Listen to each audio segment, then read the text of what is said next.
Ooh, that looks tasty. Dr. Esker has vanished, leaving behind only a mysterious book full of puzzles written in his own hand. Are you up to the challenge? Welcome, folks, to The Hungry Gamer is back with another game review. Today, we are talking about Son of Esker, the sequel. And what this is it is a standalone expansion to the puzzle card game Dr. Esker's Notebook, which is one that you can see my thoughts about, as it is actually, I believe, my very first video review is of Dr. Esker's Notebook, and you can see more about how you actually play there, but I'll give you a very, very quick rundown right now. What you see before you is the starting puzzle. I know it's the starting puzzle because it says start.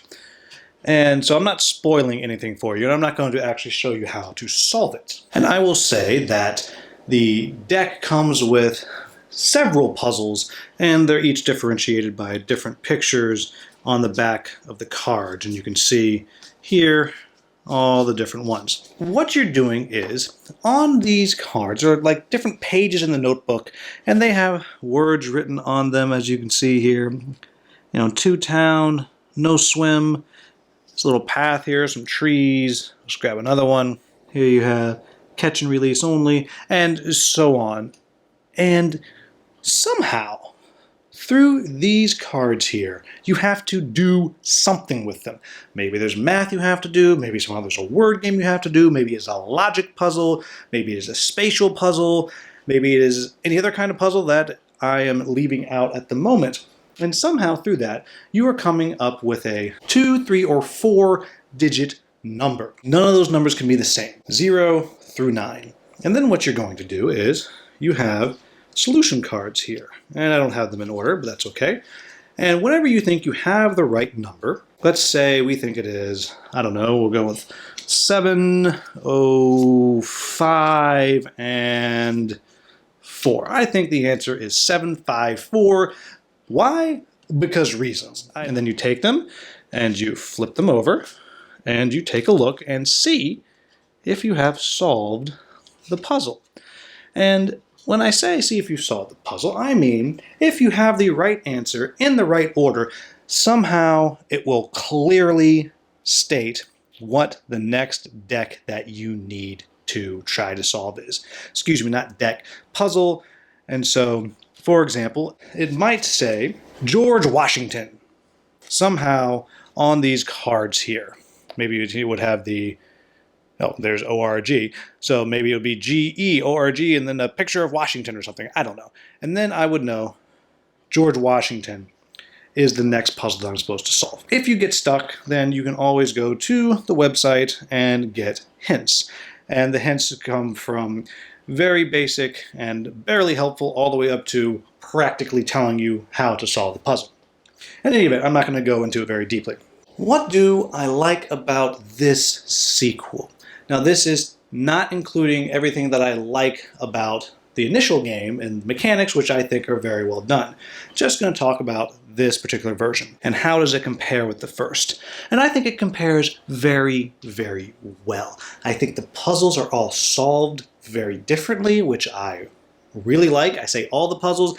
I have not completed all these. This is something that I play with my students, and each class has a different one that they're getting to work through. The one class has finished Dr. Esker, but I actually see them more, and the other one has not finished Son of Esker yet. I believe we're on puzzle 3 with them, but I've been through about a third of it. And I will say, I love that they're all very different, and they work for different types of brains and different kinds of thoughts. I will also say, I think, for my money, Son of Esker is harder.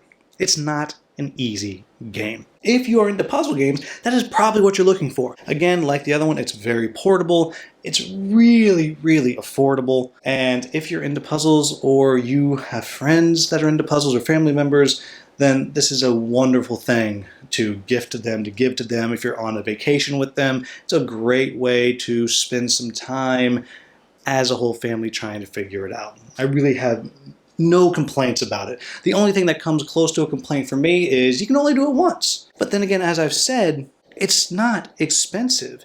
And you're going to spend between 30 minutes and maybe an hour and a half trying to work these things out. And that is really good bang for your buck. I really have to say that if you like puzzles, then this is a no-brainer. You really should check out Son of Esker and Dr. Esker. There will be in the description a link to the first video so you can see my thoughts on that, and links to how you can get a hold of Dr. Esker's Notebook and Son of Esker. It really is a delightful game to play, and man, do you feel accomplished when you finished. And at the same time as you're going through, there's times when you just feel so very dumb. And I know when I've gone and finally looked up a hint, I just wanted to bang my head on the wall and say, oh my gosh, how did I not see that? It is right there. And all the fun that goes with that. So there you have it, folks. That is Son of Esker by Dave Dobson from Plankton Games. Absolutely check it out if any of that sounds interesting to you. As always, if you found this video useful, please like, subscribe, share. You know how it works. Thank you so very much for watching. Have a wonderful, wonderful day.